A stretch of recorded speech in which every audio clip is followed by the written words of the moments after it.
Welcome to Jyotika मंत्रा। कैसे हैं आप सब? आई होप आप सभी खुश होंगे, स्वस्थ होंगे और मौज में होंगे। हाजिर हैं हम एक नई वीडियो के साथ, एक नए टॉपिक के साथ। लेकिन उससे पहले अगर आपने अभी तक मेरे चैनल को सब्सक्राइब नहीं किया तो मेरे चैनल को सब्सक्राइब करें और बेल नोटिफिकेशन को क्लिक करना ना भूलें, जिससे नए वीडियो। आज हम आपके लिए लेकर आए हैं, सावन मास मंगलवार से शुरू हो रहा है, तो हम आज आपके लिए लेकर आए हैं श्रावण माह का महात्म्य का पहला अध्याय। तो शुरू करेंगे। शौनक बोले, हे सुत, हे महाभाग, हे व्यास शिष्य, हे अकलमश, आपके मुख कमल से अनेक आख्यानों को सुनते हुए हम लोगों की तृप्ति नहीं होती है, अपितु बार बार सुनाने की इच्छा बढ़ती ही जाती है। तुला राशि में स्थित सूर्य में कार्तिक मास का महात्म्य, मकर राशि में माघ मास का महात्म्य और मेष राशि में स्थित सूर्य में वैशाख मास का महात्म्य, और इसके साथ साथ उन मासों के जो भी धर्म हैं उन्हें आप भली भांति कह देते हैं। यदि आपके मत में इनसे भी अधिक महिमा में कोई मास है तो तथा भगवत प्रिय कोई धर्म है तो उसे आप अवश्य कहिए, जिसे सुनकर कुछ अन्य सुनने हमारी इच्छा न हो। वक्ता को श्रद्धालु श्रोता के समक्ष कुछ भी छिपाना नहीं चाहिए। सूत जी बोले, हे मुनियों, आप सभी लोग सुने। मैं आप लोगों के वाक्य गौरव से अत्यंत संतुष्ट हूँ। आप लोगों के समक्ष मेरे लिए कुछ भी गोपनीय नहीं है। दम रहित होना, आस्तिकता, शठता का परित्याग, उत्तम भक्ति सुनने की इच्छा, विनम्रता, ब्राह्मणों के प्रति भक्ति प्राणता, सुशीलता, मन की स्थिरता, पवित्रता, तपस्विता और अनसूया, हे श्रोता की 12 गुण बताए गए हैं। ये सभी आप लोगों में विद्यमान है, अतः मैं आप लोगों पर प्रसन्न होकर उस तत्व का वर्णन करता हूँ। एक समय प्रतिभाशाली सनत कुमार ने धर्म को जानने की इच्छा से परम भक्ति से युक्त होकर विनम्रता पूर्वक ईश्वर भगवान शिव से पूछा। सनत कुमार बोले, योगियों के द्वारा आराधनीय चरण कमल वाले हे देव, हे महाभाग, हमने आपसे अनेक व्रतों और बहुत प्रकार के धर्मों का श्रवण किया, फिर भी हम लोगों के मन में सुनने की अभिलाषा है। 12 मासों में जो मास सबसे श्रेष्ठ है, आपकी अत्यंत प्रीति कराने वाला, सभी कर्मों की सिद्धि देने वाला और अन्य मास में किया गया कर्म यदि इस मास में किया जाए तो वह अनंत फल प्रदान करने वाला है।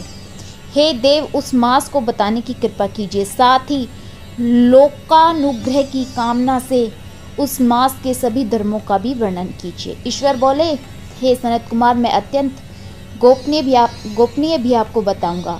हे सुव्रत, हे विधि नंदन, मैं आपकी श्रवण चेष्टा तथा भक्ति से प्रसन्न हूँ। 12 मासों में श्रवण मास मुझे अत्यंत प्रिय है, इसका महात्म्य सुनने योग्य है, अतः मैं आपसे श्रवण कहा गया है। इस मास में श्रवण नक्षत्र युक्त पूर्णिमा होती है, इस कारण से भी इसे श्रावण कहा गया है। इसके महात्म्य के श्रवण मात्र से यह सिद्धि प्रदान करने वाला है, इसलिए यह श्रावण संज्ञा वाला है। निर्मलता गुण के कारण वह आकाश में सदृश है, इसलिए इसे नभा कहा गया है। इस श्रावण मास के धर्मों की गणना करने में इस पृथ्वी लोक में कौन समर्थ हो सकता है, जिसके फल का संपूर्ण रूप से वर्णन करने के लिए ब्रह्मा जी 4 मुख वाले हुए, जिसके फल की महिमा को देखने के लिए इंद्र 1000 नेत्रों से युक्त हुए और इसके फल को कहने के लिए शेषनाग 2000 जिह्वाओं से संपन्न हुए। अधिक कहने से क्या प्रयोजन, इसके महात्म्य को देखने और कहने में कोई समर्थ नहीं है। हे मुने, अन्य मास इसकी एक कला को भी नहीं प्राप्त होते। यह सभी व्रतों और धर्मों से युक्त है। इस महीने में एक भी दिन ऐसा नहीं है जो व्रत से रहित दिखाई देता हो। इस माह में प्राय सभी तिथियां व्रत युक्त हैं। इसके महात्म्य के संदर्भ में मैंने जो कहा वह केवल प्रशंसा मात्र नहीं है। जिज्ञासाओं, भक्तों, अर्थ की कामना करने वाले, मोक्ष की अभिलाषा रखने वाले, अपने अपने अभीष्ट की आकांक्षा रखने वाले चारों प्रकार के लोगों, ब्रह्मचार्य, गृहस्थ, वानप्रस्थ, संन्यास आश्रम वाले को इस श्रावण मास में व्रतानुष्ठान करना चाहिए। सनत कुमार बोले, हे भगवान, हे सतम, आपने जो कहा इस मास में सभी दिन एवं तिथियां व्रत रहित नहीं हैं। आप उन्हें मुझे बताइए कि किस तिथि में, किस दिन में कौन सा व्रत रखना होता है, उस व्रत का अधिकारी कौन है, उस व्रत का फल क्या है, किस किस ने उस व्रत को किया, उसके अध्यापन की विधि क्या है, प्रधान पूजन कहाँ हो, जागरण करने की क्या विधि है, उसका देवता कौन है, उन देवताओं की पूजा कहाँ होनी चाहिए, पूजन सामग्री में क्या क्या होना चाहिए, किस व्रत का कौन सा समय होना चाहिए। हे प्रभु, यह सब आप मुझे बतलाइए। यह मास आपको प्रिय क्यों है, किस कारण यह पवित्र है, इस मास में भगवान का कौन सा अवतार हुआ, यह सभी मासों में श्रेष्ठ है, श्रेष्ठ कैसे हुआ, इस मास में कौन कौन से धर्म अनुष्ठान के योग्य हैं। हे प्रभु, आप मुझे यह सब बतलाइए। आपके समक्ष मुझ अज्ञानी का प्रश्न करने में कितना ज्ञान हो सकता है, अतः आप संपूर्ण रूप से बतलाइए। हे कृपालु, मुझे पूछने के अतिरिक्त जो भी शेष रह गया है उसे भी लोगों के उद्धार के लिए कृपा करके बतलाइए। रविवार, सोमवार, भोमवार, बुधवार, बृहस्पतिवार, शुक्रवार और शनिवार के दिन जो करना चाहिए, हे विभो, वह सब मुझे बतलाइए। आप सबके आदि में आविर्भूत हुए हैं, अतः आपको आदिदेव कहा गया है। जैसे एक की विधि बाधा से अन्य की विधि बाधा होती है, वैसे ही अन्य देवताओं के अल्प देवता के कारण आपको महादेव माना गया है। तीनों देवताओं के निवास स्थान पीपल वर्ष में सबसे ऊपर आपकी स्थिति है। कल्याण रूप होने के कारण आप शिव हैं और पाप समूह हराने के कारण आप हर हैं।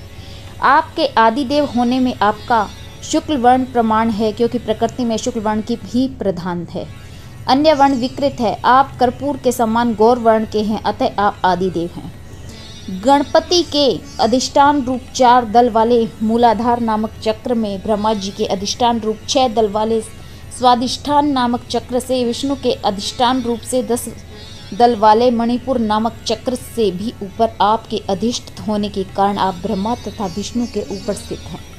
यह आपकी प्रधानता को व्यक्त करता है। हे देव, एकमात्र आपकी ही पूजा से पंचायंतर पूजा हो जाती है, जो कि दूसरे देवताओं की पूजा से किसी भी तरह संभव नहीं है। आप स्वयं शिव हैं। आपकी बाई जांघ पर शक्ति स्वरूपा दुर्गा, दाहिनी जांघ पर गणपति, आपके नेत्र में सूर्य और हृदय में भक्ति राज भगवान श्री हरि विराजमान है। अन्न के ब्रह्मा रूप होने तथा रास के विष्णु रूप होने और आपके द्वारा भोक्ता होने के कारण, हे ईशान, आपके श्रेष्ठत्व में किसे संदेह हो सकता है। सबको विरक्त की शिक्षा देने हेतु आप शमशान में तथा पर्वत पर निवास करते हैं। पुरुष सूक्त में उतामृतव से श्यानो इस मंत्र के द्वारा प्रतिपादन के योग्य है, ऐसा महर्षियों ने कहा है।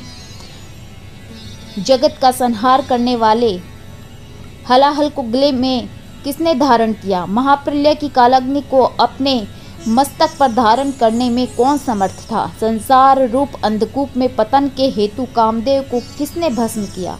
आप ऐसे हैं कि आपकी महिमा का वर्णन करने में कौन समर्थ है। एक तुच्छ प्राणी मैं करोड़ों जन्मों में भी आपके प्रभाव का वर्णन नहीं कर सकता हूँ, अतः आप मेरे ऊपर कृपा करके मेरे प्रश्नों को अवश्य बतलाइए। तो यह था श्रावण मास का पहला अध्याय। इसके बाद कल हम आपके लिए लेकर आएंगे दूसरा अध्याय। इसी के साथ हम वीडियो का करेंगे एंड। मिलेंगे बहुत जल्द एक नई वीडियो के साथ, नए टॉपिक के साथ। अगर आपको वीडियो अच्छी लगी हो तो लाइक कर दीजिए, शेयर कर दीजिए, और अगर आपने अभी तक चैनल को सब्सक्राइब नहीं किया है तो चैनल को सब्सक्राइब करना ना भूलें। मिलेंगे बहुत जल्द। नमस्ते। आप सभी खुश रहें, स्वस्थ रहें। मेरी ब्लेसिंग आपके साथ है। नमस्ते।